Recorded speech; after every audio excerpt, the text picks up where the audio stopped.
Hi, hello, வணக்கம். நம்ம என்ன பார்க்க போறோம்னு பார்த்தீங்கன்னா, இப்போ சிந்துவெளி நாகரிகம் பத்தி பார்க்க போறோம். சிந்துவெளி நாகரிகம் பார்த்தீங்கன்னா, ஈஸியான சாப்டர் தான். இது பார்த்தீங்கன்னா, நாங்க எப்படி பிடிஎஃப் ரெடி பண்ணிக்கிறோம்னா, ஒரு 6த், 9த், 11த் அப்புறம் அறிவியல் 11த் இருக்கு பார்த்தீங்களா? இது வந்து எல்லாத்தையும் சேர்த்து ஒரே ஒரு கன்டென்ட்டா எடுத்திருக்கோம். அதான் கொஞ்சம் ஈஸியா தான் இருக்கும் பார்த்துக்கங்க. சரி டைரக்ட்டா போயிடுவோம் நம்போ. கொஸ்டின் ஓகேங்களா? அப்புறம் இந்தியாவின் மிக பழமையான நாகரிகம். இந்தியாவின் மிக பழமையான நாகரிகம் பார்த்தீங்கன்னா, சிந்துவெளி நாகரிகம். ஓகேங்களா? இதுவே உலகின் மிக பழமையான நாகரிகம்னா மெசபடோமியா நாகரிகம். ஓகேங்களா? இது வந்து வெண்கல காலம்னு சொல்லுவாங்க அத. ஓகேங்களா? அப்புறம் சிந்துவெளி நாகரிகம்.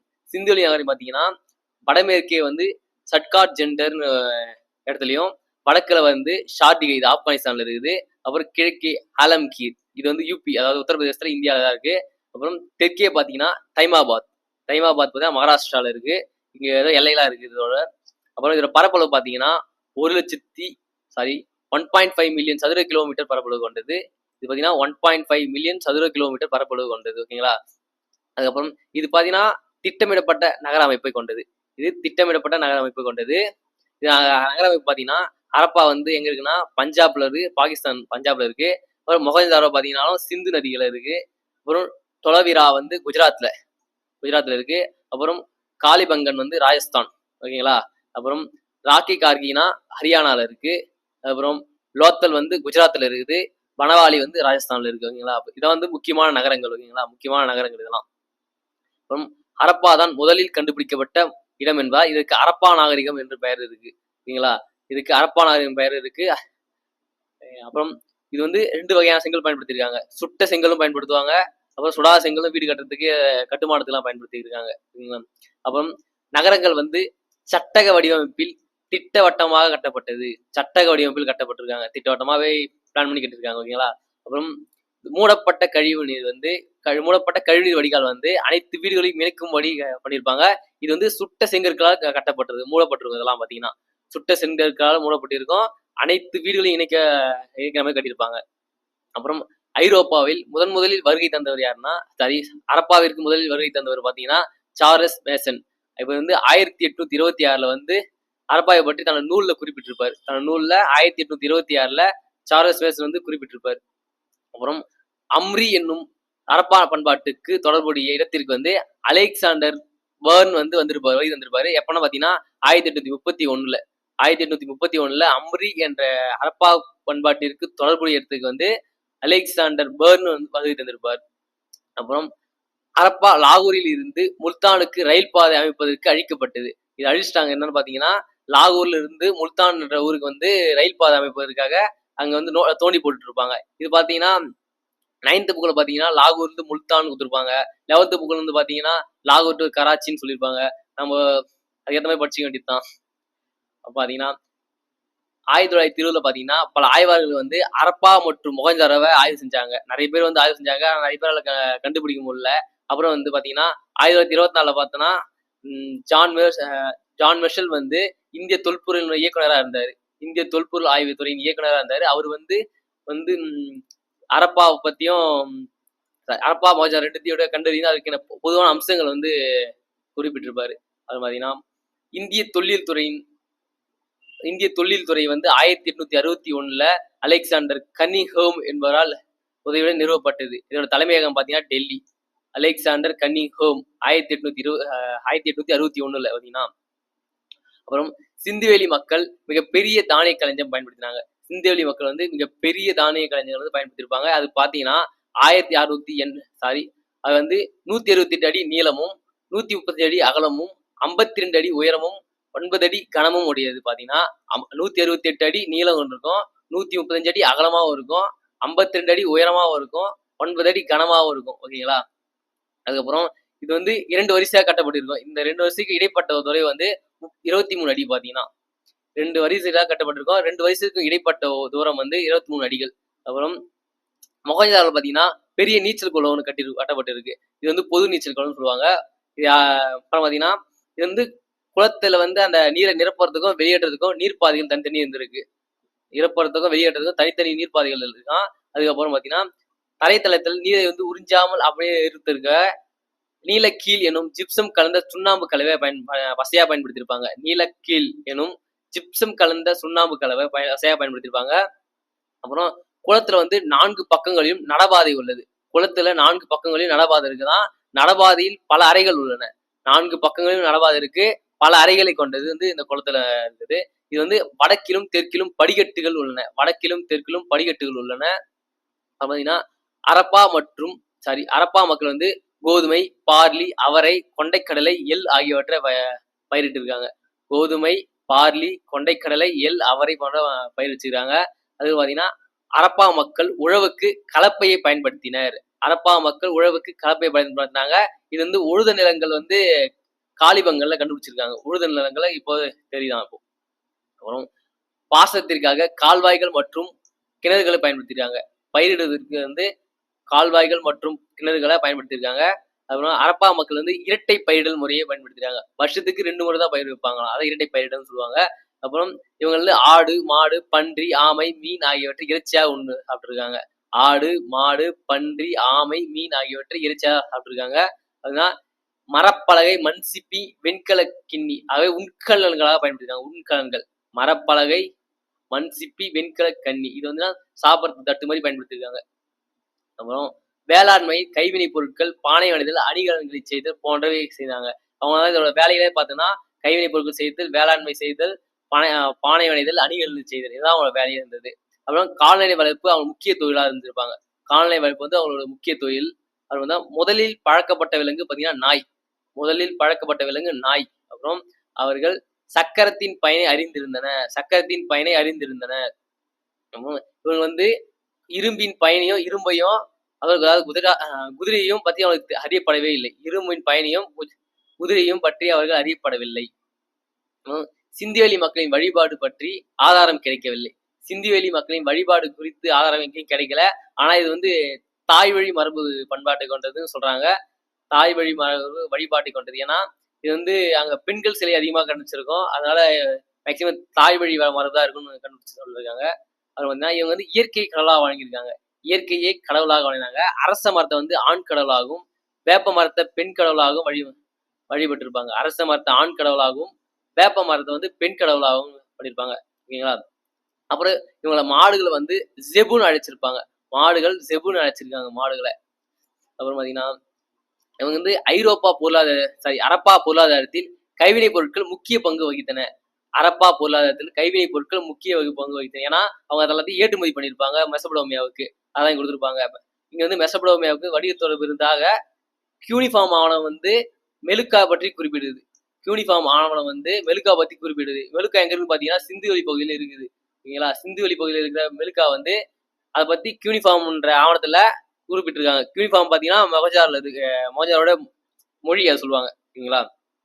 அப்புறம் பாத்தீங்கன்னா அரப்பா நாகரிக பகுதிகளில் சில குறிப்பிடப்பட்ட கைவினைப் பொருட்கள் தயாரிப்பில் தேர்ச்சி பெற்றிருந்தன. அங்கெல்லாம் பாத்தீங்கன்னா சில பொருட்கள் பாத்தீங்கன்னா சங்கு, வைடூரியம், கார்னீலியம், ஸ்டீடைட், செம்பு போன்றவைதான் அதிகமா பயன்படுத்திருக்காங்க. அதுல இந்த ஊர்ல பாத்தீங்கன்னா அதிகமா பண்ணிருக்காங்க. சங்கு பாத்தீங்கன்னா நாகேஸ்வர் அப்புறம் பாலாகோட் அந்த இடத்துல பாத்தீங்கன்னா அதிகமா பண்ணிருக்காங்க.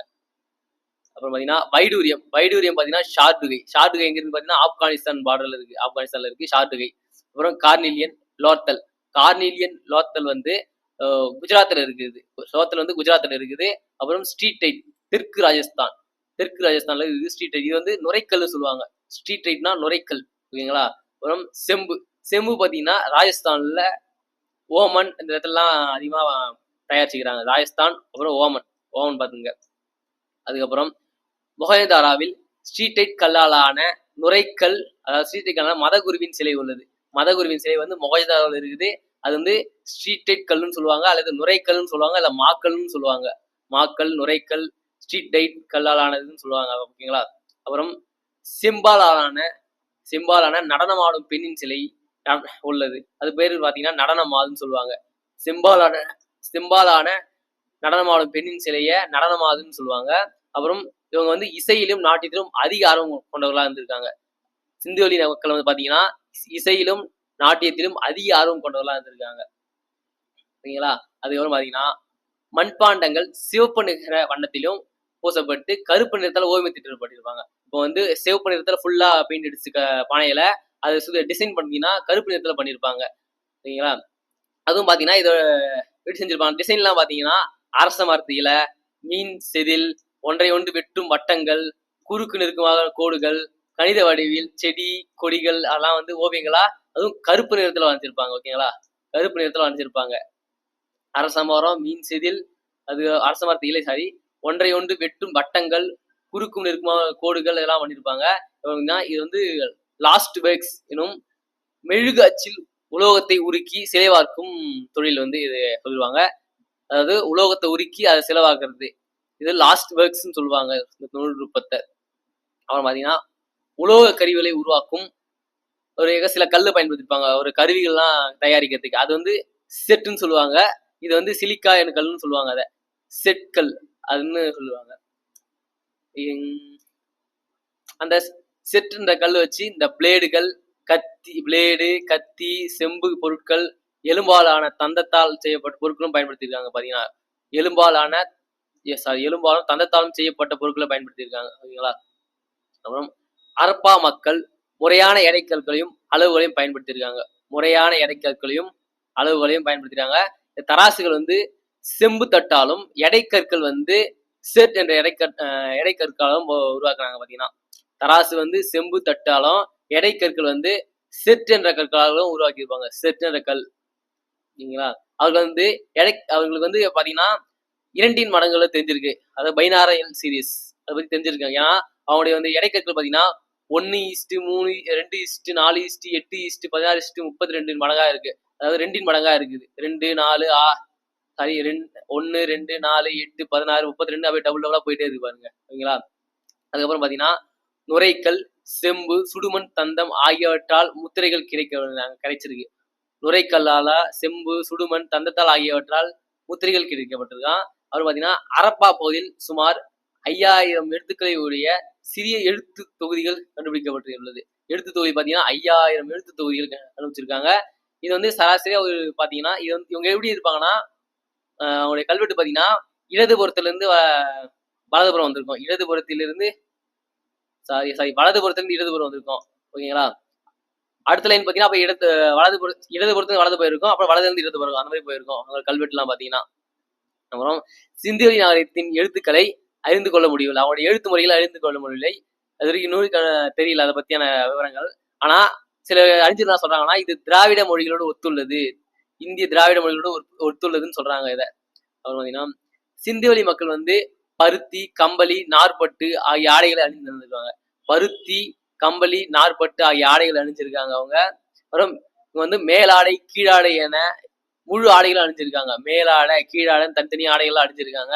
அப்புறம் பார்த்தீங்கன்னா, ஆண், பெண் இருவருமே தலையில் முண்டாசு கட்டி கொண்டனர். அவர்கள் ஆண், பெண் முண்டாசு கட்டிக்கிறாங்க அப்படின்னா அவங்க வந்து எல்லாம் ஒரே மாதிரியே இருப்பாங்க. ஆண், பெண் கட்டிக்கிட்டு அவங்க உருவமைப்பை வச்சுதான் கண்டுபிடிப்பாங்க.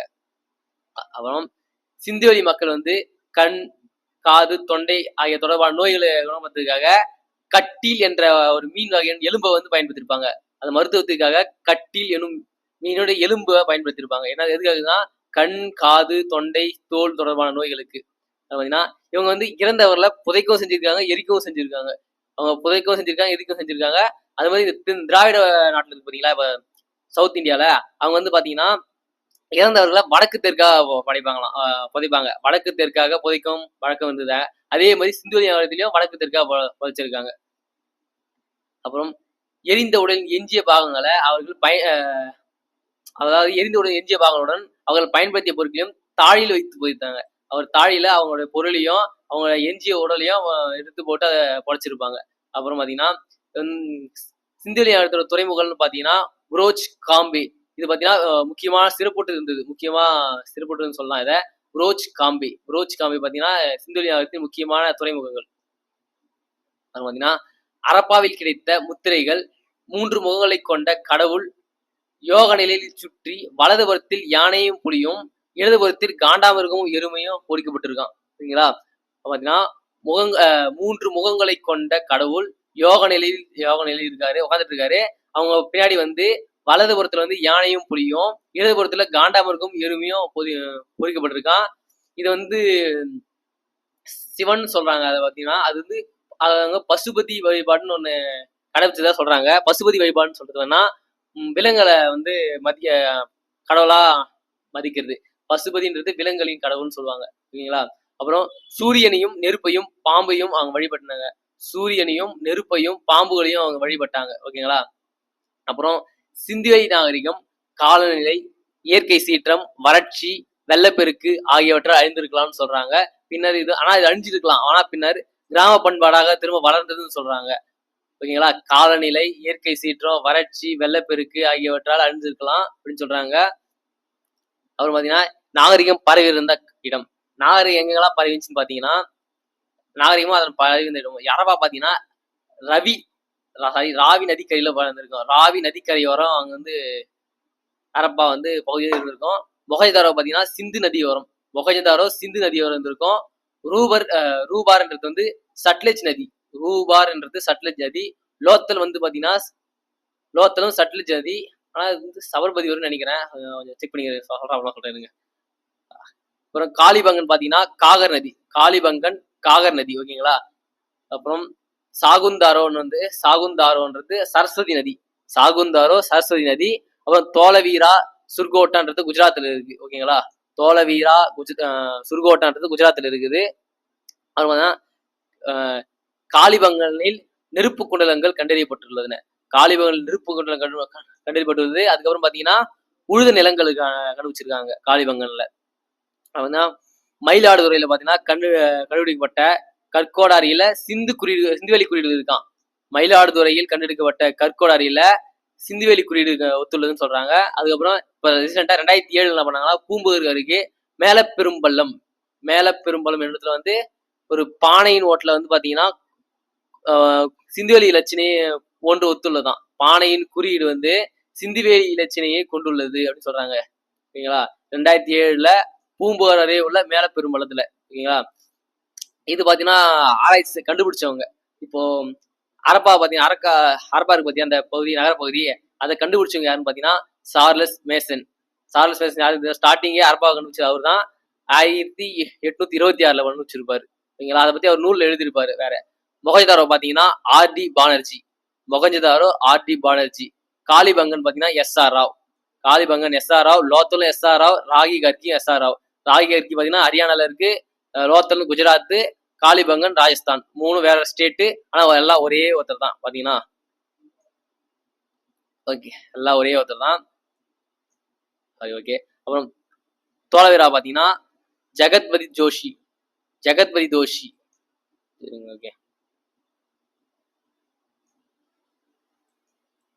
தோலவீரா பாத்தீங்கன்னா ஜெகத்பதி ஜோஷி. அப்புறம் பனவாலி பாத்தீங்கன்னா RS பிஸ்ட்.